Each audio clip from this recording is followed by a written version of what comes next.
Good morning students. मैं doctor Anupama उज्ज्वल, government law college Sirohi. आज हम एलएलबी सेकेंड ईयर में international law topic settlement of international disputes, जिसका part 1 हम पहले कर चुके हैं कि शांतिपूर्वक तरीके से अंतर्राष्ट्रीय विवादों का निपटारा कैसे करते हैं। आज उसी का नेक्स्ट पार्ट है विवादों के निपटारे के बाध्यकारी ढंग, कंपल्सरी मीन्स ऑफ सेटलमेंट। सामान्य तौर पर यह माना जाता है कि अंतर्राष्ट्रीय विवाद जब भी दो राज्यों के मध्य या दो से अधिक राज्यों के मध्य होता है तो सबसे पहले उन विवादों का सेटलमेंट करने के लिए शांतिपूर्वक तरीकों को अपनाया जाता है। परंतु जब शांतिपूर्वक तरीके से किसी भी प्रकार का सेटलमेंट संभव नहीं हो पाता है तो ऐसी स्थिति में अंतर्राष्ट्रीय विधि में बलपूर्वक तरीकों से भी उसका सेटलमेंट किया जा सकता है, परंतु उसका उपयोग तब तक नहीं किया जा सकता है जब तक शांतिपूर्वक तरीके से अगर उन विवादों का सलटारा किया जा सकता है। जहां शांतिपूर्वक ढंग से अंतर्राष्ट्रीय विवादों का निपटारा नहीं हो पाता है तो अंतर्राष्ट्रीय विधि के अंतर्गत निम्नलिखित बाध्यकारी ढंगों से विवाद का निपटारा किया जा सकता है। तो बाध्यकारी ढंग कौन कौन से हैं जिन्हें अंतर्राष्ट्रीय विधि में मान्यता प्रदान की गई है। सबसे पहला है प्रत्युत्तर, रेस्ट्रोन्शन।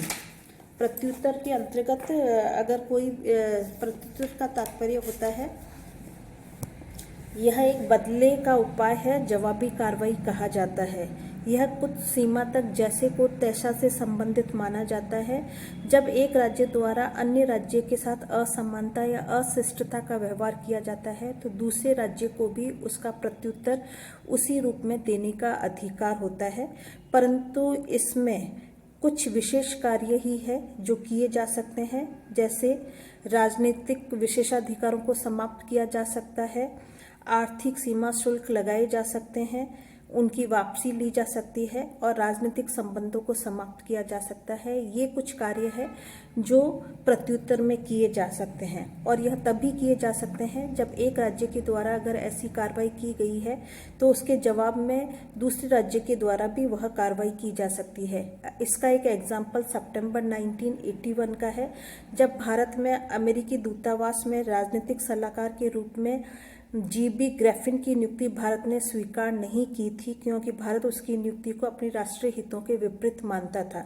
तो इसी का प्रत्युत्तर देते हुए भारतीय दूतावास में राजनीतिक सलाहकार के रूप में प्रभाकर मेनन की नियुक्ति को अमेरिका ने स्वीकार नहीं किया था।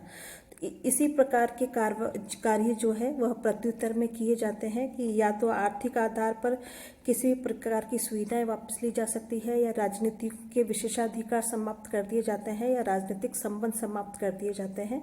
इस प्रकार की कार्रवाई वह करने का अधिकारी माना जाता है। जिस प्रकार का कार्य एक देश के द्वारा किया गया है, दूसरा राज्य उसके जवाब में उसी प्रकार की ही कार्रवाई करता है।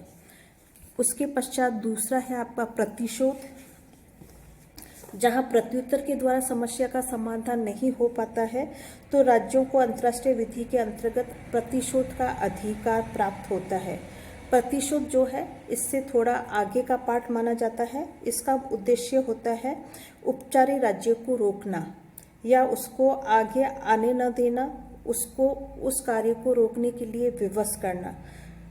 तो इसमें सामान्य तौर पर जो होता है वह होता है प्रतिशोध ऐसी जवाबी कार्रवाई होती है जो राज्य को प्रत्युत्तर के लिए दूसरे राज्य के विरुद्ध करते हैं। पहले प्रतिशोध केवल संपत्ति व व्यक्तियों के अधिग्रहण तक ही सीमित था, परंतु आधुनिक अर्थों में ऐसे उत्पीड़क कार्रवाई जो एक राज्य से दूसरे राज्य के विरुद्ध किसी ऐसे विवाद के हल करने के लिए करते हैं, उसे भी अन्यायोचित या अवैध कार्य के कारण हुई है।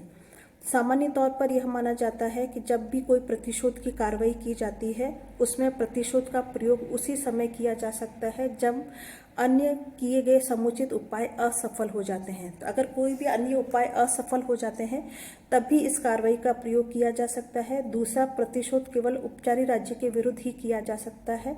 इससे अन्य राज्यों के अधिकारों पर किसी भी प्रकार का इफेक्ट या उल्लंघन नहीं होना चाहिए। प्रतिशोध के अंतर्गत किए गए उपायों को अपराध के समानुपातिक होना चाहिए, अर्थात शत्रु द्वारा पहुंचाई गई जितनी क्षति है उसी के अनुपात से शत्रु को क्षति पहुंचाई जा सकती है, उससे अधिक क्षति उसे नहीं पहुंचाई जा सकती है। फिर है प्रतिशोध के पश्चात है व्यापार प्रतिषेध, एम्ब्रिगो। ये तीसरे प्रकार का बलपूर्वक तरीका माना जाता है। एम्ब्रिको जो शब्द है स्पेनी मूल का है। इसका तात्पर्य बंदरगाह में जलायनों को रोकना है।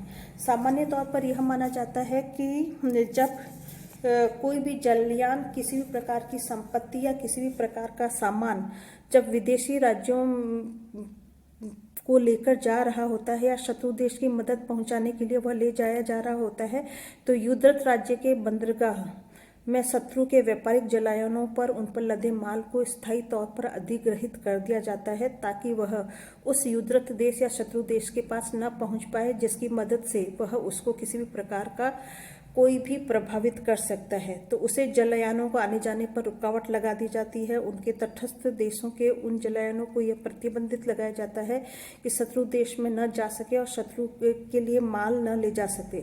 1971 में भारत ने जापान, अमेरिका, जॉर्डन, सऊदी अरब को युद्ध की समाप्ति के जलायान जो थे उनको बंदी बना दिया गया था, और उसका लक्ष्य यह था कि ये किसी भी प्रकार का हथियार या किसी भी प्रकार की सामग्री पाकिस्तान को न पहुंचा पाए जिससे युद्ध में उसको किसी भी प्रकार की मदद मिल सके। फिर है आपका शांतिपूर्वक नाकाबंदी। नेक्स्ट जो इसका तरीका माना जाता है, शांतिपूर्वक नाकाबंदी भी एक बाध्यकारी ढंग माना जाता है जिसके द्वारा अंतर्राष्ट्रीय विवादों को निपटाने का प्रयास किया जाता है। इसमें आक्रमणकारी राज्य के तटों को तब तक के लिए बंद करके व्यापार को अस्थायी रूप से निलंबित कर दिया जाता है। शांति काल में विरोधी पक्षकार को दबाव डालने के लिए उसके प्रादेशिक समुद्र की नाकेबंदी कर दी जाती है। तो इसमें सामान्य तौर पर जो तटस्थ जो युद्धरत राज्य होती है उसके जलयान जो सीमाएं जो होती है उन्हें पूर्ण रूप से नाकेबंदी कर दी जाती है, ताकि उसके पास पहुंचने वाली किसी भी प्रकार की मदद को रोका जा सके और उन्हें किसी भी प्रकार के जलायानों का आवागमन बंद कर दिया जाता है। उसे शांतिपूर्ण नाकाबंदी कहा जाता है। तो इसमें प्रादेशिक समुद्री नाकाबंदी की जाती है और इसमें तटस्थ राज्यों और निश्चित माल की आपूर्ति को समाप्त करके नाकाबंदी की जाती है। तो इसमें जो होता है जलायान को आवाजावन को रोक दिया जाता है, उसे न तो उस देश में जाने दिया जाता है और न ही वहां से किसी अन्य देश में कोई भी जहाज जा सकता है, उसे पूर्ण रूप से रोक लगा दी जाती है। फिर है मध्यस्थ और हस्तक्षेप। इंटरवेंशन भी यह राज्यों के मध्य विवादों के निपटाने के लिए एक बाध्यकारी उपाय माना जाता है। इसको विस्तृत रूप से हम पहले ही हस्तक्षेप टॉपिक में कंप्लीट कर चुके हैं। इसमें भी कुछ आधारों पर, आत्मरक्षा के आधार पर, मानवता के आधार पर या सुरक्षा के आधार पर संयुक्त राष्ट्र संघ को यह अधिकार होता है कि वह राज्यों के मामलों में हस्तक्षेप कर सकते हैं और उन्हें इस प्रकार का कोई भी कार्य करने से रोक सकते हैं जो किसी भी प्रकार के अंतर्राष्ट्रीय शांति या अंतर्राष्ट्रीय विवाद को उत्पन्न करता है। उसके बाद नेक्स्ट जो है आपका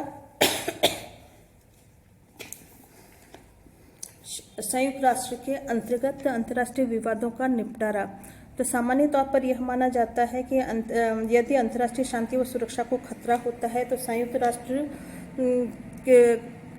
के कोई भी सदस्य राज्य अतिक्रमण का दोषी पाया जाता है, तो ऐसी स्थिति में संयुक्त राष्ट्र को यह अधिकार होता है कि वह अपनी सुरक्षा परिषद की तरफ से कार्रवाई करने का अधिकारी माना जाता है। और उसका सबसे अच्छा एग्जाम्पल है इराक द्वारा कुवैत पर जब अतिक्रमण और उसका अधिहरण किया गया था, तो सुरक्षा परिषद ने संयुक्त रूप से उसके अगेंस्ट कार्रवाई की थी और कुवैत को स्वतंत्र घोषित कर दिया था।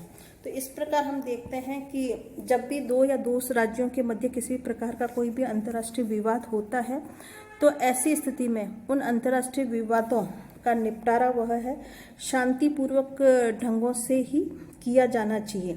और अगर दोनों का तुलनात्मक अध्ययन किया जाए, तो यदि शांतिपूर्वक बाध्यकारी ढंगों का तुलनात्मक अध्ययन किया जाए तो यह स्पष्ट होता है कि अंतर्राष्ट्रीय क्षेत्र में सामान्यतः व अधिकतर मामलों में शांतिपूर्वक ढंग से ही अधिक प्रभावी होते हैं।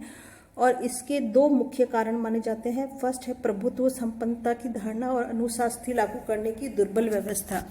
अगर यह देखा जाए तो फर्स्ट जो है आपका है प्रभुत्व संपन्नता की धारणा। शांति सामान्य तौर पर यह माना जाता है कि शांतिपूर्वक ढंगों में जिन्हें राज्य स्वेच्छा से स्वीकार करते हैं प्रभुत्व संपन्नता में बाधा उत्पन्न नहीं करते हैं। कि जब भी किसी भी प्रकार का कोई भी शांतिपूर्ण तरीके के द्वारा सेटलमेंट किया जाएगा तो सामान्य तौर पर दोनों राज्य उसे स्वीकार करेंगे और ऐसी स्थिति में उनकी संप्रभुता जो है उनमें बाधा उत्पन्न नहीं करती है। इसी प्रकार अनुशासनी को लागू करने में दुर्बल व्यवस्था है। सामान्य तौर पर यह माना जाता है संयुक्त राष्ट्र चार्टर के अंतर्राष्ट्रीय संबंधों के बल के प्रयोग को निश्चित कर दिया है। आत्मरक्षा का अधिकार एक इसका अपवाद, आत्मरक्षा का अधिकार जो है वह एक इसका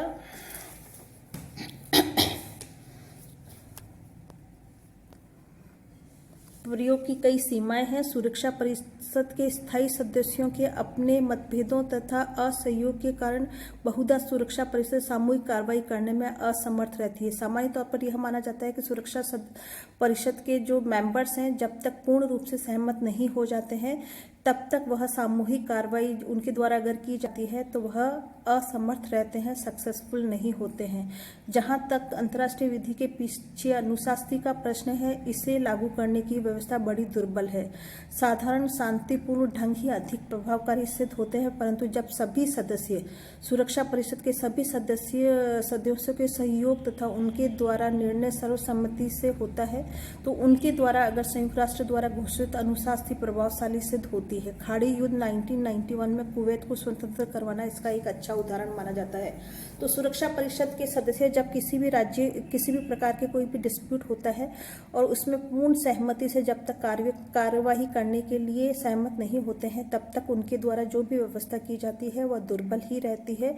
जब सभी राज्य सहमति से जब किसी भी देश के विरुद्ध किसी भी प्रकार की कार्रवाई करते हैं तभी वह अनुशासनी जो है प्रभावशाली सिद्ध साबित होती है। उसका एग्जाम्पल 1971 में कुवैत को स्वतंत्र करवाना इसका एक अच्छा उदाहरण माना जाता है। तो इस प्रकार हम देखते हैं कि जब दो राज्यों या दो राज्यों के मध्य किसी भी प्रकार का कोई भी डिस्प्यूट होता है तो सबसे पहले राज्यों के द्वारा शांतिपूर्वक तरीकों के द्वारा ही उसका सेटलमेंट कर दिया जाना चाहिए, क्योंकि शांतिपूर्वक तरीके से अगर सेटलमेंट किया जाता है तो दोनों राज्यों की सहमति उसमें होती है और दोनों राज्यों की सहमति होने के कारण वह उसे स्वेच्छा से स्वीकार करेंगे। परंतु अगर बलपूर्वक तरीके से अगर उनका समाधान किया जाता है तो ऐसी स्थिति में उन्हें लागू करवाना काफ़ी मुश्किल होता है और उसे लागू करवाने के लिए जरूरी है कि दोनों राज्य सहमति से ही उस मामलों का निपटारा कर ले। इसी के साथ यह टॉपिक कंप्लीट होता है। नेक्स्ट टॉपिक हम इसके बाद नेक्स्ट करेंगे।